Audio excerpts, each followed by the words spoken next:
Good morning to everyone. कैसे हैं आप सब लोग और कैसी चल रही है आप लोगों की तैयारी। दोस्तों आज हम लोग अपने 11th क्लास की मैथमेटिक्स का चैप्टर नंबर 1 सेट थ्योरी का वन शॉट रिवीजन करने वाले हैं। आज हम बात करेंगे कि चैप्टर नंबर 1 का जो सेट थ्योरी है उसमें क्या क्या बातें थी और जो हमने वो सारी बातें ऑलरेडी क्लासेस में कर ली हैं। मैंने दोस्तों ये पूरा चैप्टर आपके लिए यूट्यूब पे ऑलरेडी अपलोड कर दिया है। यदि आपने वो चैप्टर नहीं देखा है तो जल्दी से देख लो, कोई देरी नहीं हुई है। और मैं अभी उस पूरे चैप्टर को वन शॉट में डिस्कस करूंगा, तो जल्दी से कॉपी पेन निकाल लीजिए, बढ़िया बढ़िया से नोट्स बनाइएगा। और साथ ही दोस्तों चैनल को सब्सक्राइब जरूर करिए, क्योंकि अभी मैं मैथ स्टार्ट कर रहा हूं और आगे चल के मैं दूसरे सब्जेक्ट भी स्टार्ट करूंगा, और जो मेरे सब्जेक्ट नहीं है वो दूसरे टीचर से करवाऊंगा। तो इसमें मुझे आप लोगों का सपोर्ट तो बहुत ज्यादा चाहिए। आप प्लीज चैनल को सब्सक्राइब भी करिए, वीडियो को लाइक भी करिए और अपने फ्रेंड्स के साथ शेयर भी करिए। तो जल्दी जल्दी से शुरू करते हैं हम लोग अपनी आज की क्लास का डिस्कशन। चलिए देखिए, हमारा चैप्टर नंबर 1 में पहले जो टॉपिक्स हमारा दो पार्ट में डिवाइडेड है। ये पूरा चैप्टर जो है, देखो एक पार्ट तो अपने पास ये वाला पोर्शन है जिसमें ये टॉपिक्स हम लोगों ने स्टडी डिस्कस करने हैं। एक पार्ट और है जो मैं इसके डिस्कस करने के बाद आपको बताऊंगा। ठीक है, देखो सबसे पहले हम लोगों को रिवीजन करना है। सबसे पहला टॉपिक है रोस्टर फॉर्म। देखो जल्दी से शॉर्ट में समझना कि रोस्टर फॉर्म होती क्या है। देखो होता है क्या है कि मान लो मेरे पास एक इंफॉर्मेशन लिखी हुई है, जैसे मैं आपको बोलूं लेट सपोज इवन नंबर। ठीक है, मैं आपको बोलूं लेट सपोज इवन नंबर, तो अब वो इवन नंबर किस प्रकार के होंगे, तो आप यही कह सकते हो अच्छा इवन नंबर लेस देन 10, तो आप बोलोगे सर वो हो गया 2 4 6 8, जनरली 8। आप ये बोलोगे सर ये इवन नंबर्स होगा 2 4 6 8। तो ये जो स्टेटमेंट है इसको हम बेटा रोस्टर फॉर्म बोलेंगे। रोस्टर फॉर्म क्या होती है? एक ऐसी information information which is explained in numbers, which is explained in which is explained in numbers, elements और ऑब्जेक्ट्स। जो नंबर्स में हो, एलिमेंट्स में हो या ऑब्जेक्ट्स में हो, एक्सप्लेन्ड हो, उसे हम क्या बोलते हैं बेटा? Roster form. देखो वन शॉट रिवीजन की बात कर रहे हैं हम लोग, डिटेल में मैंने ऑलरेडी पढ़ा दिया है।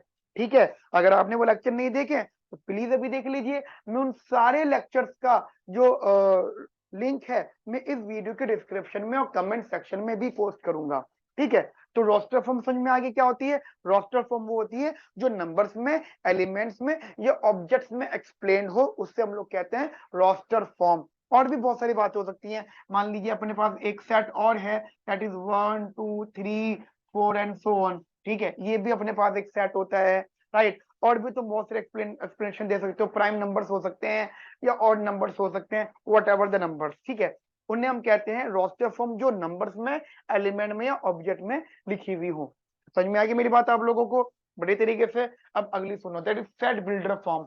देखो जब भी हम अपनी बातों को या अपने नंबर्स को एक्सप्लेनेशन में बोलें, या अपने नंबर्स को या अपनी इंफॉर्मेशन को स्टेटमेंट में बोलें, जिनके अंदर हमें ये बताया गया हो कि एग्जैक्ट इक्वेशन क्या बनेगी, एग्जैक्ट इक्वेशन, और उस इक्वेशन में जो एलिमेंट है, जो टर्म है, वो किससे बिलोंग कर रहा होगा। जैसे मैं आपको एग्जांपल दूं, जैसे मैंने यहाँ पे, जैसे मैंने एग्जांपल दे रहा हूँ, मैंने यहाँ पे यही लिखा है, ए मतलब मैंने यहाँ पे इवन नंबर लिखा है रोस्टर फॉर्म में।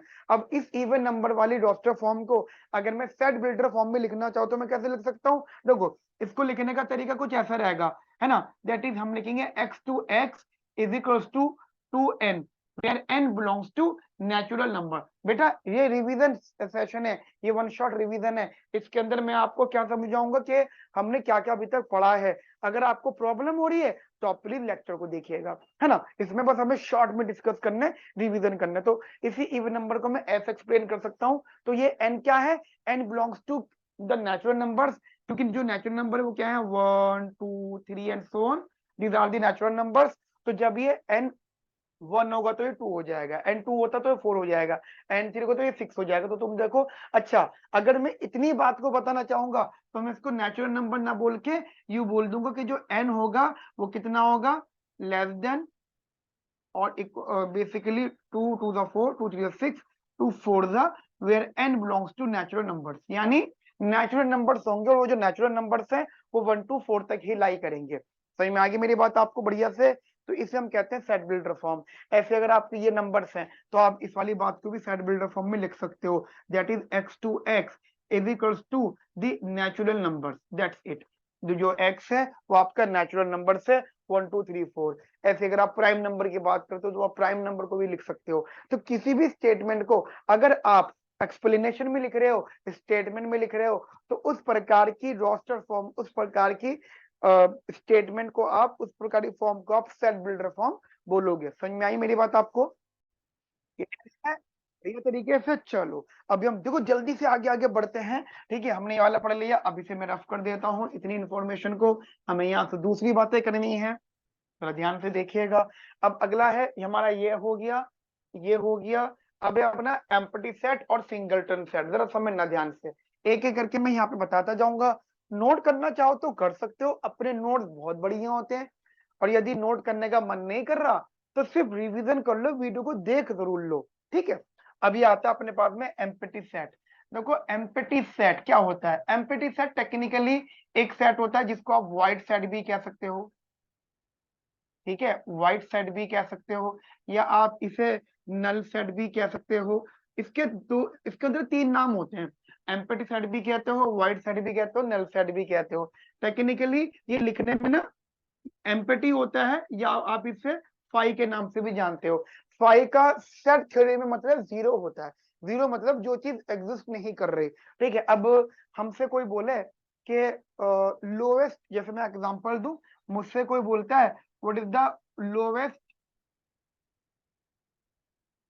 लोवेस्ट प्राइम नंबर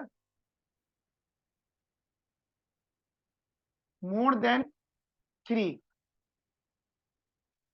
ठीक है, तीन से ज्यादा लोएस्ट प्राइम नंबर कौन सा होगा? ठीक है, lowest prime number more than lowest prime even number, lowest prime even number more than 3। क्या ये पॉसिबल है? तीन से ज्यादा नहीं होता, वो होता है 2। कौन सा होता है बेटा? वो 2 होता है। जो लोएस्ट इवन प्राइम नंबर होता है वो 2 होता है। तो इसका आंसर क्या आएगा बेटा? इसका आंसर आएगा एम्प्टी सेट। सही में आई मेरी बात आपको? इसका आंसर आएगा बेटा एम्प्टी सेट। एम्प्टी सेट का मतलब स्टेटमेंट का आंसर कुछ भी नहीं आ रहा, स्टेटमेंट का आंसर कुछ भी नहीं आ रहा। अब अगर यही चीज क्वेश्चन में अगर लिखते कि lowest even prime number only, बस इतना लिखते ही है, इतना लिखते और कुछ नहीं लिखते, सिर्फ ये इतना लिखते। क्या बोलते हैं? Lowest even prime number. क्या बोलते हैं बेटा? Lowest even prime number. तो ध्यान करना क्या होगा आंसर? ओनली 2, क्योंकि लोवेस्ट इवन प्राइम नंबर 2 ही होता है। तो ऊपर वाले को तो हम बोलेंगे एम्प्टी सेट, लेकिन इसे हम बोलेंगे सिंगलटन सेट। बताओ कोई दिक्कत किसी को? ये तो एम्प्टी सेट हो गया जिसका आंसर कुछ भी नहीं आएगा, लेकिन जिसमें एक सेट होगा, यहां से इसको दो पार्टीशन कर लो, जिसमें एक सेट होगा उसे हम नाम देंगे सिंगलटन सेट। बताओ कोई दिक्कत किसी को? चलिए अब हम आगे बात करते हैं। तो अपने पास दो सेट हो गए, एम्प्टी सेट और सिंगल सेट। ठीक है, ठीक है। अच्छा अब हम आगे बढ़ते हैं, ठीक है ना बच्चा? अब हम अगला टॉपिक जो देखते हैं यहाँ पे, that is finite and infinite set. इसको मैं रफ कर देता हूं। अब हम अगली बात करते हैं फाइनाइट एंड इनफाइनाइट सेट। ठीक है, जरा ध्यान से देखिएगा। देखो बेटा होता है क्या है अपने पास में, जैसे हम कहते हैं कोई भी मेरे पास में एक इंफॉर्मेशन है, मान लो मेरे पास एक इंफॉर्मेशन है 2 4 6 8 10, ये मेरे पास इंफॉर्मेशन है। ये मेरे पास क्या है? ये इवन नंबर्स है। लेकिन इन इवन नंबर्स की खास बात क्या है कि ये ना एक फाइनाइट वैल्यू पे रुक गए, ये 10 पे रुक गए, अब उस 10 के आगे नहीं जा रहे। ठीक है, तो ये जो मेरी स्टेटमेंट है ये फाइनाइट है। अब तुम इसे रोस्टर फॉर्म में बोल दो, या तुम इसे सेट बिल्डर फॉर्म में बोल दो, तुम इसे किसी भी फॉर्म में बोल दो, लेकिन अगर ये एक जगह आके रुक गए हैं तो इन्हें क्या नाम देंगे बेटा? हम लोग इन्हें हम नाम देंगे फाइनाइट सेट। फाइनाइट सेट की खास बात समझ में आ गई?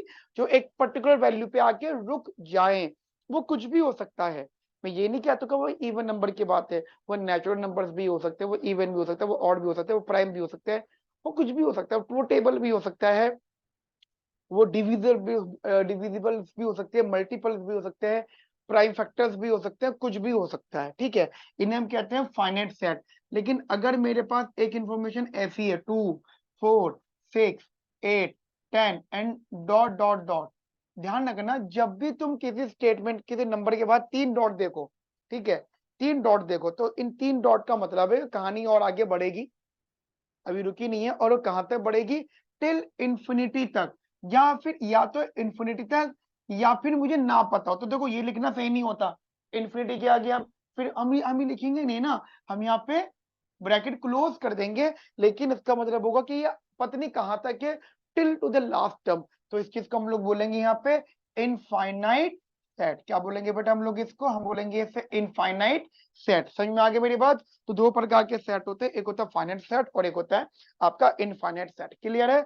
चलो जल्दी से अब हम आगे बढ़ते हैं। देखो ये रिवीजन चल रहा है, रिवीजन शॉर्ट में कराऊंगा, है ना। लॉन्ग पढ़ना है तो फिर पूरा लेक्चर देखना पड़ेगा आपको, जो कि मैं इसके जो डिस्क्रिप्शन में पोस्ट कर दूंगा। उसके बाद में अपने पास है बेटा दो प्रकार के set, that is equal sets and equivalent set. देखो आप एक चीज समझना, मान लो तुम्हारे पास एक ए सेट है, मैं बात कर रहा हूं इक्वल एंड इक्वलेंट सेट के बारे में, ठीक है। मान लो अपने पास लिखा हुआ है, हेडिंग लिख लेते हैं इक्वल सेट्स। पहले मान लो अपने पास में एक सेट है ए, 1 2 3 एंड 4, ठीक है। एक सेट है अपने पास में 1 2 3 4, और एक सेट है अपने पास में 4 3 1 एंड 2, ठीक है। अब ये दोनों जो सेट है, यहाँ पे दो बातें आपको ध्यान रखनी है। क्या क्या बातें ध्यान रखनी है? पहली बात तो आपको ये ध्यान रखनी है कि कितने एलिमेंट्स हैं। अब कितने एलिमेंट के लिए आप लिख सकते हो n of A is equal to कितने, 4 है, 1 2 3 4, मतलब नंबर में कितने 1 2 3 4, तो काउंट कर लो 1 2 3 4, 4 नंबर है तो 4 हो गए। ऐसी एन ऑफ बी कितने, दैट इज 4, तो इसके अंदर भी 4 है। तो ये तो बात कंफर्म होगी कि इसके में भी 4 है, इसमें भी 4 है। तो एक तो इक्वल सेट्स की प्रॉपर्टी होती है कि इक्वल सेट्स में हमारे पास दोनों में सेम सेम हमारे में same number of elements same होने चाहिए, ठीक है। अच्छा इसे हम कहते हैं कार्डिनल नंबर्स। क्या कहते हैं इसे हम लोग? कार्डिनल। कार्डिनल कहते हैं नंबर ऑफ एलिमेंट्स। एक तो हो गया ये। दूसरी बात, इन दोनों के अंदर जो एलिमेंट्स हो, elements must be same in nature in both sets. दोनों सेट्स के अंदर जो एलिमेंट हो वो सेम नेचर की हो। सेम नेचर का मतलब हो गया, जैसे यहाँ पे 1 2 3 4, तो यहाँ पे 1 भी मिलेगा, 2 भी मिलेगा, 3 भी मिलेगा, 4 भी मिलेगा, यानी एलिमेंट भी सेम होना चाहिए। मान लो अगर मैं यहाँ पे 2 की जगह बोल दूं 5, अगर मैं 2 की जगह बोल दूं 5, तो ये इक्वल सेट नहीं है, ये इक्वल सेट नहीं है। लेकिन अगर मैं 2 ही बोलता हूँ तो यहाँ पे इक्वल सेट है। So these are the basically equal set. अगर मैं बोलूं अनइक्वल सेट, तो अनइक्वल सेट में तुम बोल सकते हो कि सर एक में तो हमारे 1 2 3 और 4 है, और दूसरे में अपने पास में 4 3 1 और 5, ये तो ये आपके अनइक्वल सेट होंगे। क्यों अनइक्वल सेट होंगे? कार्डिनल नंबर्स तो सेम हो गया 4 4, लेकिन एलिमेंट जो है सेम नेचर के नहीं है, एलिमेंट में बदलाव आ गया। एक में 1 2 3 4 है, दूसरे में 1 2 वो 1 3 4 5 है। समझ में आती मेरी बात आप लोगों को? इसे हम कहते हैं इक्वल सेट। क्या कहते हैं बेटा हम लोग इसे? इसे हम बोलते हैं इक्वल सेट। क्या बोलते हैं इसे हम लोग? Equal set. रिवीजन दिमाग में रखना, what do you mean y equal set. अच्छा वीडियो को पॉज करके मुझे जरा कमेंट सेक्शन में बताओ कि फाइनाइट और इनफाइनाइट सेट में डिफरेंस क्या होता है, एम्प्टी और सिंगलटन सेट में फर्क क्या होता है, सेट बिल्डर फॉर्म या रोस्टर फॉर्म में फर्क क्या होता है। जरा मुझे वीडियो पॉज करके मुझे बताओ इन सब में डिफरेंस क्या होता है। हाँ कुछ लोग होंगे जो वीडियो को आगे बढ़ते रहने देंगे, अरे छोड़ो क्यों बताएं हम। नहीं, अगर आप नहीं बताओगे तो मुझे लगेगा कि आप जो है लेक्चर को सीरियसली नहीं देख रहे हो, और जब आप लोग मुझे फील हो जाएगा कि आप सीरियसली नहीं देख रहे हो, तो दोस्तों कहीं ना कहीं मेरी टीचिंग में फर्क आना शुरू हो जाएगा, जो कि मैं नहीं चाहता। मैं चाहता हूं कि मुझे बहुत बढ़िया मोटिवेशन मिले। इस चैनल अभी हमने न्यू शुरू करा है, और आप लोगों की सपोर्ट से इस चैनल के सब्सक्राइबर्स भी 50 प्लस हो चुके हैं। और हो सकता है कि आप ये वीडियो जब देख रहे हो तो और भी ज्यादा उस टाइम हो चुके हो। तो जितने भी हैं आप लोगों के सपोर्ट से ही हैं, बट और इसके सब्सक्राइबर्स बढ़वाओ, शेयर करो, लाइक्स करो, ठीक है। ये जरूरी है, मोटिवेशन जरूरी है। तो प्लीज मुझे कमेंट सेक्शन में अभी बताइए। इसके बाद में हम बात करते हैं यहाँ पे इक्विवेलेंट सेट के बारे में। किसकी बात करते हैं बच्चा? अब हम बात करते हैं इक्विवेलेंट सेट के बारे में। हेडिंग है अपने पास में इक्विवेलेंट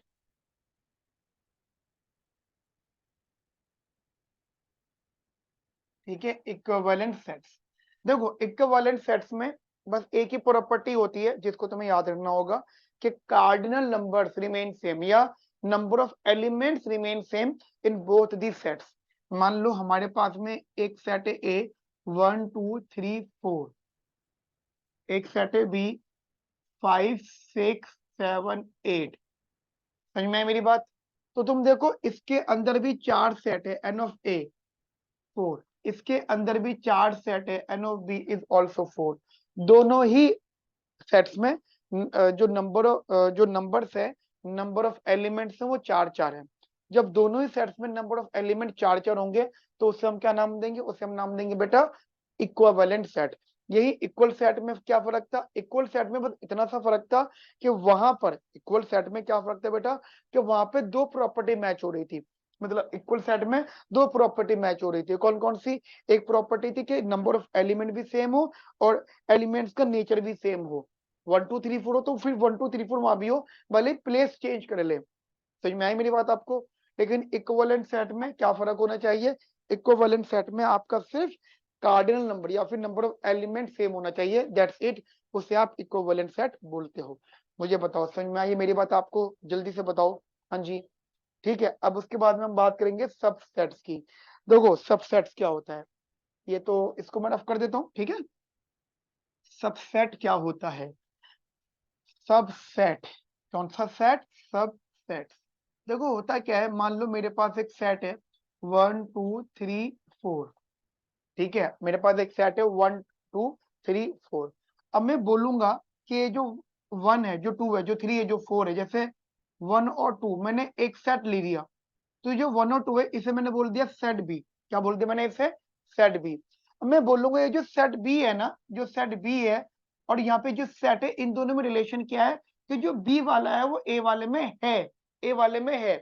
थोड़ा सा जैसे घर है, घर में कमरा है, तो जो कमरा है वो घर के अंदर है, जो कमरा है वो घर के अंदर है। ऐसी ये जो बी सेट है वो ए सेट के अंदर है। तो इसको हम लिखने में कुछ इस प्रकार का साइन देंगे, ठीक है। राइट साइड यू बना देंगे हम लोग इसका, इसे हम कुछ इस प्रकार का नाम देंगे। तो ये हमारा हो जाएगा B is a subset of A. क्या लिखेंगे इसको हम लोग गाइस? हम इसे लिखेंगे B is a subset of A. ठीक है, हम इसे क्या नाम देंगे बेटा? This is known as B is a subset of A. B is a subset of A. B is a subset of A. इसको एक आसान तरीके से और लिख लूं, मान लो सी एलिमेंट है, वो लिख लेता हूं मैं 3 2 1 और 4, ये एलिमेंट है। तो देखो प्लेस मैटर नहीं करते। तो अब देखो ये लिखने का तरीका, ये जो सी है, सी टेक्निकली इक्वल सेट है, ठीक है, इक्वल। लेकिन इसको इक्वल भी लिख सकते हैं और मैं इसको ऐसे भी लिख सकता हूं। देखो ये चीज समझ के रखना, सी को मैं ऐसे भी लिख सकता हूं, लेस देन और इक्वल टू। ये जो ना इक्वल टू, टेक्निकली सी अपना दोनों प्रकार से मैच करेगा। सी अपना ए का सबसेट भी होगा, वो बात अलग है कि सी के अंदर जितने भी एलिमेंट है वो सेम है, और सी ए के बराबर भी होगा। समझ में आई है मेरी बात आप लोगों को? आया ना? कमेंट सेक्शन में जरूर बताओ मुझे, फीडबैक जरूर दो दोस्तों कि हाँ सर समझ में आ रही है, नहीं सर समझ में नहीं आ रही है। जब तक सपोर्ट नहीं करोगे, जब तक फीडबैक नहीं दोगे, मुझे आपके बारे में कुछ भी आइडिया नहीं हो पाएगा। आगे बढ़े दोस्तों। हाँ जी बतलाओ। आगे बढ़ते हम लोग यहाँ पर। अब अगला अपना है पावर सेट। कौन सा बेटा? अगला है अपने पास में पावर सेट। कौन सा बच्चा? Power set. अब पावर सेट क्या होता है, जरा उसे ध्यान से समझ लो। What do you mean by power set? Power set, क्या बोला मैंने? Power set. देखो पावर सेट का मतलब होता है कि मान लो मेरे पास कोई सेट है, ठीक है। मान लो मेरे पास एक सेट है ये 1 2 3 और 4, ठीक है। मेरे पास एक सेट है 1 2 3 4। अब मैं ये बोलूंगा कि इस 1 2 3 4 के सेट को मैं कितने और सबसेट में कन्वर्ट कर सकता हूं। जितने भी पॉसिबल सबसेट होंगे, मैं रिपीट कर रहा हूं, जितने भी पॉसिबल सबसेट होंगे, कितने पॉसिबल? जितने पॉसिबल। कितने पॉसिबल? जितने पॉसिबल सबसेट्स होंगे वो मतलब कितने बन पाएंगे। तो सबको अगर मैं एक जगह इकट्ठा करके लिख दूंगा तो वो सबके सब क्या कहलाए जाएंगे? वो सबके सब कहलाए जाएंगे पावर सेट। जैसे मैं आपको एग्जांपल देता हूँ, ये तो चलो मैंने बड़ा नंबर बता दिया, अब इसको 1 2 3 रहने दो, ठीक है बेटा। अब देखो सबसे पहला आएगा अपने पास में 5। देखो कुछ नहीं वाला भी एक अपने पास सेट होता है, कुछ नहीं भी एक सेट होता है, दैट इज एम्प्टी सेट। ठीक है, उसके बाद में 1, उसके बाद में 2, उसके बाद में 3, उसके बाद में 1 2, उसके बाद में 1 3, उसके बाद में 2 3, उसके बाद में 1 2 3। तो ये मेरी बात। तो देखो 1 2 3 4 5 6 7 8, इसमें मतलब हमारे एक एक कितने जो है सबसेट बन गए, 8 सबसेट बन गए। तो जितने भी पॉसिबल सबसेट्स होंगे, जो कि हमने बोला 8 हैं, तो पावर सेट इसी को बोला जाता है। मुझे बताओ समझ में आई मेरी बात आपको? तो यहाँ पे दोस्तों जो हमारा सेट थ्योरी था वो 2 पार्ट में डिवाइडेड था, जिसके फर्स्ट पार्ट में अपने पास ये कंसेप्ट थे जो कि आपको मैंने अभी short revision, one short revision discuss करा है मैंने आपसे अभी। ठीक है, अब इसका जो अगला पार्ट है वो है वेन डायग्राम, वो मैं अभी आपके साथ डिस्कस करता हूं। पहले आप यहां तक का मुझे प्लीज फीडबैक दीजिए, कमेंट सेक्शन में रिप्लाई जरूर कीजिए। ठीक है, अब हमारा अगला टॉपिक है बेटा ये जो हमारा पार्ट 2 है हमारे चैप्टर नंबर 1 में। तो ये कुछ टॉपिक्स है जिनके बारे में हम लोग अभी बात करेंगे। तो यहाँ पे सबसे पहला टॉपिक है बेटा वेन डायग्राम।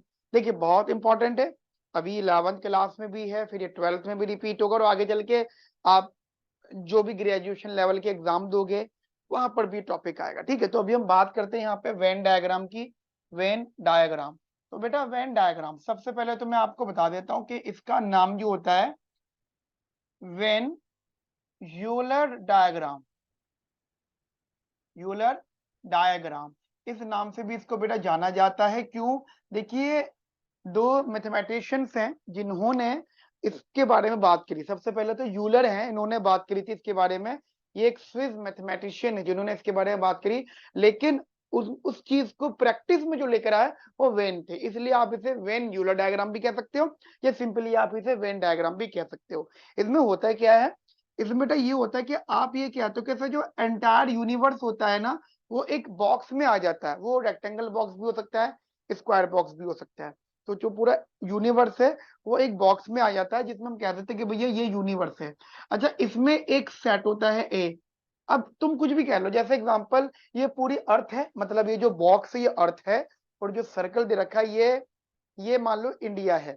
ठीक है, अब हम ये बोलेंगे जनरली बहुत सारी बातें कि ये जो ए होता है वो इस यूनिवर्स का पार्ट होता है, इस यूनिवर्स का सबसेट होता है। ये जो ए होता है ये यूनिवर्स का सबसेट होता है। मान लो मैं इसके अंदर एक सेट और बना दूं बी, तो मैं बोलूंगा ये जो बी है वो ए का सबसेट है, और जो ए है वो यूनिवर्स का सबसेट है। तो बी जो है वो यूनिवर्स का सबसेट हो गया। समझ में आई मेरी बात? मान लो जो ए है वो एशिया है, जो बी है वो इंडिया है। तो जो इंडिया है वो एशिया का पार्ट है, और जो एशिया है वो प्लेनेट, वो हमारी अर्थ का पार्ट है। समझ में आई मेरी बात? तो वेन डायग्राम बेसिकली आपको एक्सप्लेन करता है एक प्रकार का रिलेशन, जिसमें हम अपने पूरे यूनिवर्स को एक्सप्लेन कर पाते हैं, और पूरे यूनिवर्स को हम बिल्कुल भी एक बॉक्स में ले आते हैं। ठीक है, तो इसे हम बेसिकली क्या बोलते हैं? Venn diagram. वेन डायग्राम समझ में आ गया?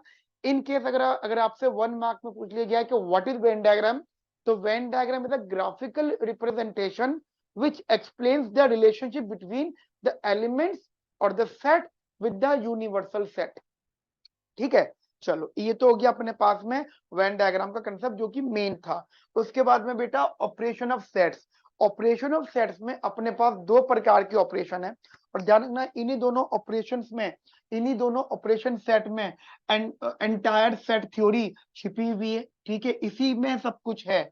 जैसे मैं आपको बता देता हूं, ऑपरेशन ऑफ सेट्स में, ऑपरेशन ऑफ सेट्स में अपने पास 2 प्रकार के ऑपरेशन आएंगे।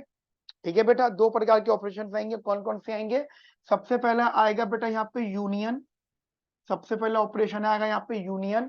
यूनियन को हम ऐसे डिनोट करते हैं, यूनियन का मतलब होता है या तो एटलीस्ट होता है, और होता है, ठीक है, ऑल भी होता है, एंड प्लस भी होता है। तो कहीं पर अगर आप एटलीस्ट वर्ड देखो, और वर्ड देखो, ऑल देखो, प्लस देखो, तो इन सब में हम लोग यूनियन लगाते हैं। यूनियन का मतलब होता है सबको एक जगह इकट्ठा कर लो, बस गिवन दैट कॉमन वैल्यू ना हो।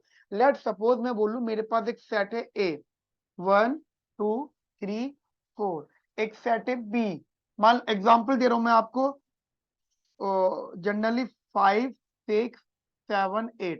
तो अब मुझे कोई बोलता है कि भैया a प्लस बी, तो a प्लस बी ये तो मैंने जनरली मैथमेटिकली लिख दिया, लेकिन अगर मैं इसको सेट थ्योरी में के सेंस में लिखूं तो मैं ये कह सकता हूं जनरली ये जो जनरली ये a और b, और इसको लिखने का तरीका एक और हो जाएगा a union b।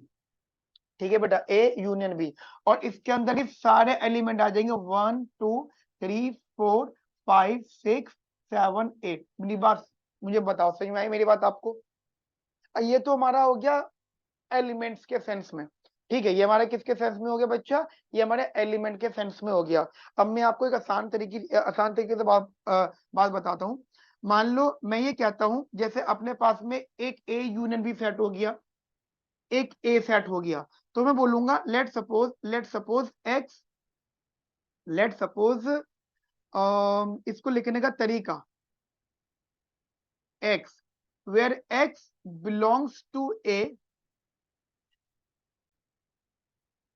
and x belongs to b, it means what? अगर x a को बिलोंग कर रहा है, या तो आप ऐसे कह सकते हो अगर x a को बिलोंग कर रहा है तो ये इंप्लाई करेगा कि जो x है वो a यूनियन b को भी बिलोंग करेगा। समझ में आई मेरी बात? यदि कोई एलिमेंट x को बिलोंग करेगा तो वही same element a union b को भी बिलोंग करेगा। क्लियर है? हाँ या ना? ये मेरी बात आप लोगों को बढ़िया तरीके से, या तो आप ये लिख सकते हो या फिर आप ये भी लिख सकते हो कि ये जो x है अगर ये हमारा a यूनियन b को बिलोंग कर रहा है तो ये इंप्लाई करेगा कि x या तो a को बिलोंग करेगा या फिर x आपका b को बिलोंग करेगा। समझ में आई मेरी बात आपको? कि या तो अगर x मेरा a यूनियन b को बिलोंग कर रहा है, मान लो x बोलता हूं मैं 3, तो ये जो 3 है वो a यूनियन b को बिलोंग कर रहा है, तो मैं ये कह सकता हूं कि ये जो 3 है कहाँ है? वो इसमें है। लेकिन अगर मुझे नहीं पता हो, अगर मुझे एलिमेंट नहीं पता हो तो मैं ये कह सकता हूँ एलिमेंट नहीं पता कोई बात नहीं, लेकिन ये कंफर्म है कि वो या तो ए में होंगे या वो बी में होंगे। तो इसको आप कहते हो बेटा यूनियन। क्या बोलते हो बच्चा इसे? इसे आप बोलते हो यूनियन। याद रहेंगे बेटा आपको ये। तो ये अपना पहला ऑपरेशन होता है। यह मैंने आपको शॉर्ट में समझाया है, लेक्चर में डिटेल में समझा रखा है। यदि आपने लेक्चर्स नहीं देखे तो जल्दी से लेक्चर देख लो। इस वीडियो के डिस्क्रिप्शन में मैं चारों लेक्चर्स का लिंक शेयर जरूर कर दूंगा। आगे बात करूं, ये अपने पास था यूनियन। अब जो अगला मैं बात कर रहा हूं बेटा वो है इंटरसेक्शन।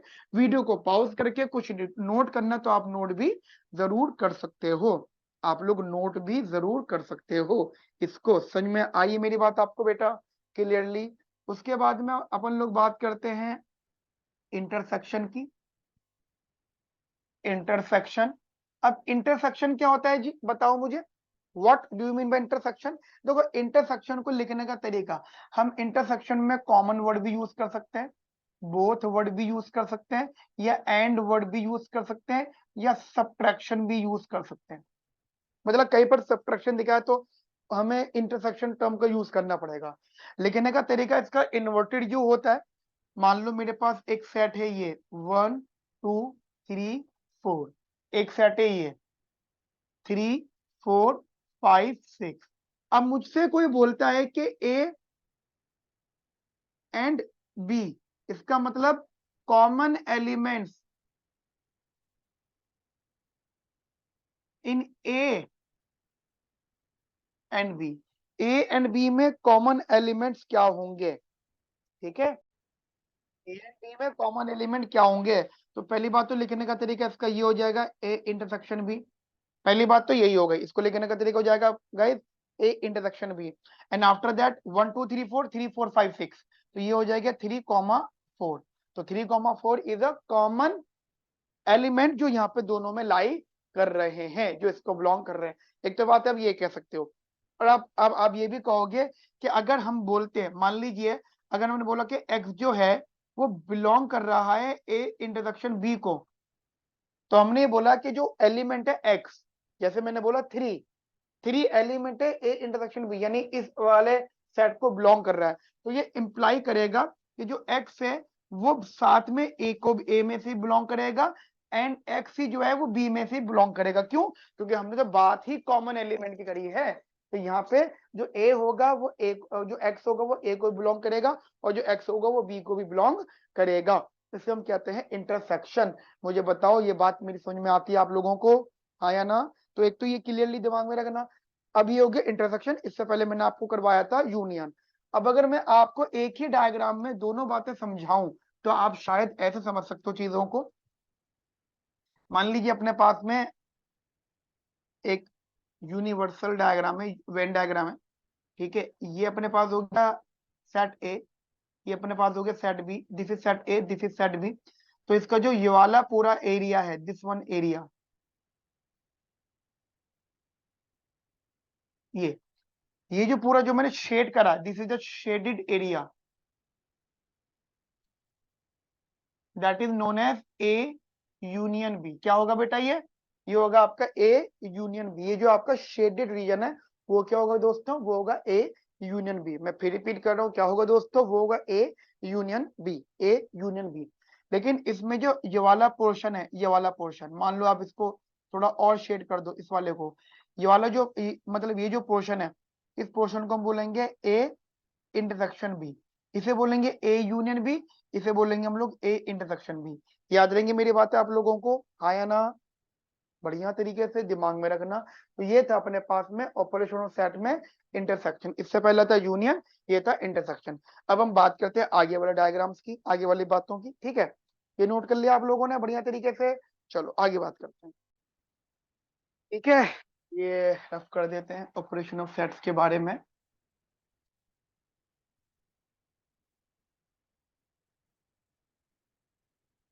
चलिए दिमाग में चीजों को रखिएगा दोस्तों। अब हम आगे बात करेंगे। अगला है अपने पास में डिसजॉइंट सेट्स। क्या है बेटा? अपने पास है अब डिसजॉइंट सेट्स। कौन से बेटा सेट्स अपने पास में? अपने पास है बच्चा डिसजॉइंट सेट। अब डिसजॉइंट सेट का मतलब क्या होता है? देखो डिसजॉइंट सेट का मतलब होता है जिनमें कोई भी कॉमन वैल्यू ना हो। ए इंटरसेक्शन बी इज 5, ठीक है। मतलब इन दोनों के बीच में कुछ भी कॉमन ना हो, इन दोनों के बीच में कुछ भी कॉमन ना हो। जैसे मैं मान लो एक डायग्राम बनाता तो, ठीक है, देखो इनमें ना डायग्राम, दोनों बातें मान लो। जैसे अपने पास मान लो एक सेट दे रखा है 1 2 3 और 4, और एक बी सेट दे रखा है 5 6 7 और 8। तो मुझे बताओ ए और बी में क्या कॉमन है? कुछ भी नहीं। ए और बी में क्या कॉमन है? कुछ भी नहीं। तो आप बोल सकते हो यहाँ पे 5 क्यों? ए में 1 2 3 4, बी में 5 6 7 8, तो उनमें तो कुछ भी कॉमन नहीं है, तो ये कुछ भी नहीं होगा। 5 को कुछ भी नहीं कहते हैं। इसका मतलब मान लो ये यूनिवर्स है, तो ये हो गया ए सेट, ये हो गया बी सेट।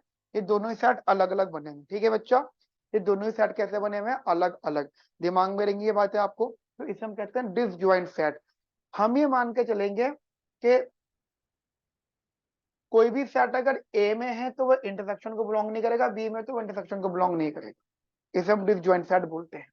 इजी है, ये तो टफ नहीं था, बहुत, ये तो बहुत आसान था। उसके बाद में अपने पास है डिफरेंस ऑफ सेट्स। क्या है बच्चा अपने पास?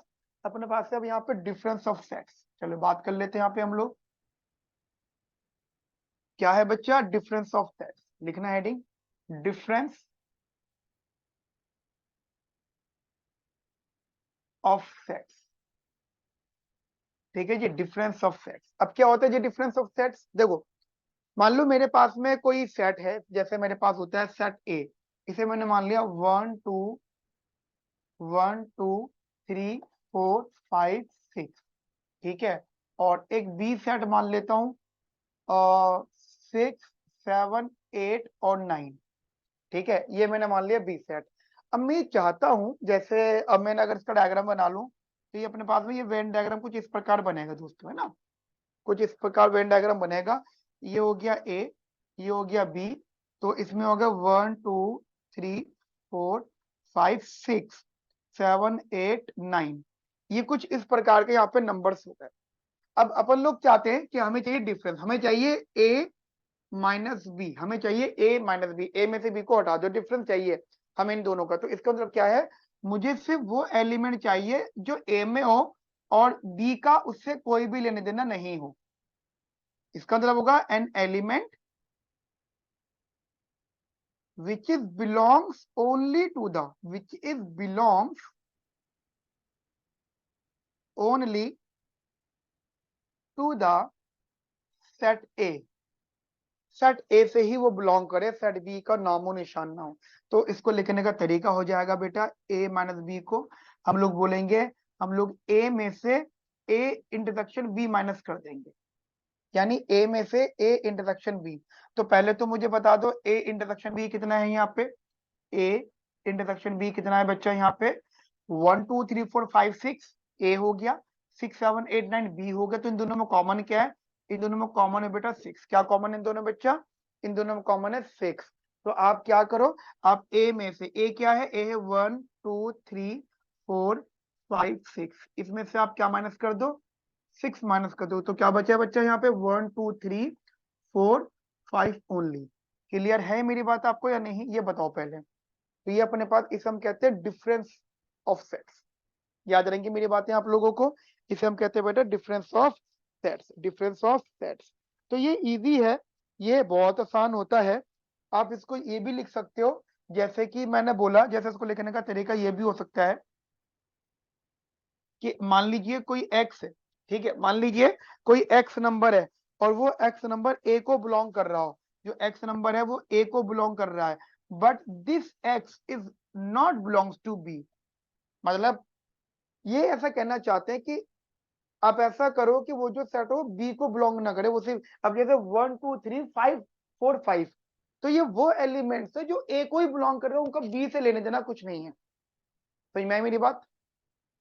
अब मैं बोलूं छह, छह किससे बिलोंग कर रहा है, छह ए से बिलोंग कर रहा है, बट छह जो बी से भी बिलोंग कर रहा है, 6 is also belongs to the B. Clear है ये मेरी बात आप लोगों को बढ़िया तरीके से। तो इस चीज को बेटा दिमाग में रखना, इसे हम कहते हैं डिफरेंस ऑफ सेट्स। अब इजी सा है, अब है कॉम्प्लीमेंट ऑफ सेट्स। ठीक है बेटा, अब है अपने पास में यहाँ पे कॉम्प्लीमेंट ऑफ सेट्स।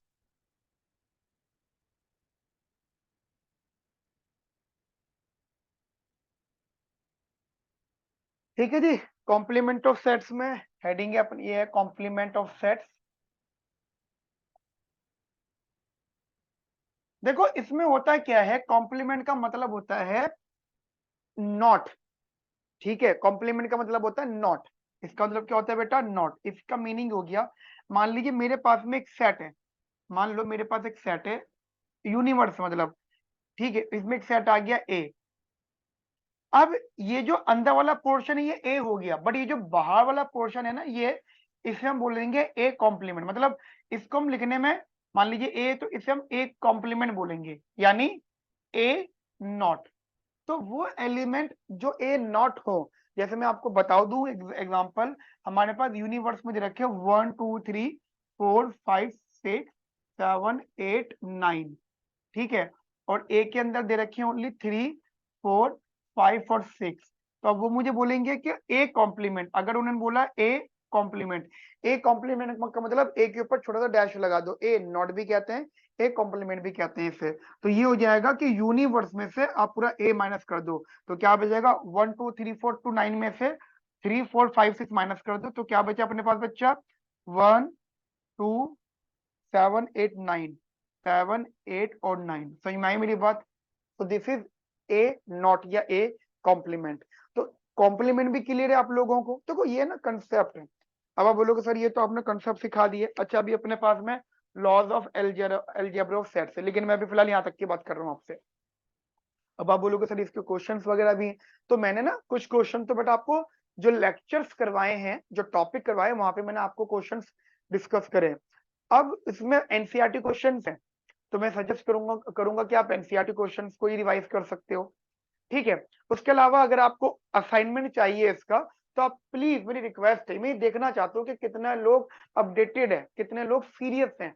तो कमेंट सेक्शन में आप असाइनमेंट बोल सकते हो, असाइनमेंट लिख दो वहां पे। ठीक है, मैं, अगर आपके रिप्लाई आ गए, मुझे अगर ज्यादा नहीं, मुझे अगर 10 रिप्लाई भी आ गए, ठीक है, विद इन अ मंथ, मतलब मैं समझ जाऊंगा कि बच्चों ने, क्योंकि ये आखिर में बोल रहा हूं मैं, और जहां तक हर कोई लोग नहीं पहुंच पाएंगे वीडियो के आखिर तक, है ना, शुरू कुछ लोग बस शुरू के 10 15 मिनट देख के रुक जाते हैं, बहुत कम लोग यहाँ तक पहुंच पाते हैं। तो मैं देखना चाहता हूँ कितने सीरियस हैं लोग। तो मुझे 10 मैसेजेस भी आ गए, कमेंट भी आ गए असाइनमेंट के नाम के, तो मैं आपको असाइनमेंट जो प्रोवाइड कराना शुरू कर दूंगा। ठीक है, तो आज के लिए इतना रखते हैं। अच्छा हाँ, अभी एक चीज और करनी है डिस्कस, ये है laws of algebra of sets. यहाँ के लिए मैं क्या करता हूँ, यहाँ पे मैं आपको इसके साथ जो टॉपिक करवाता हूँ, यहाँ पे मैं laws of algebra of set में जो मेरा लेक्चर है वो मैं आपको इसमें अटैच कर देता हूँ। अब वो देख लेना, वो सब कुछ आपको समझ में आ जाएगा, ठीक है।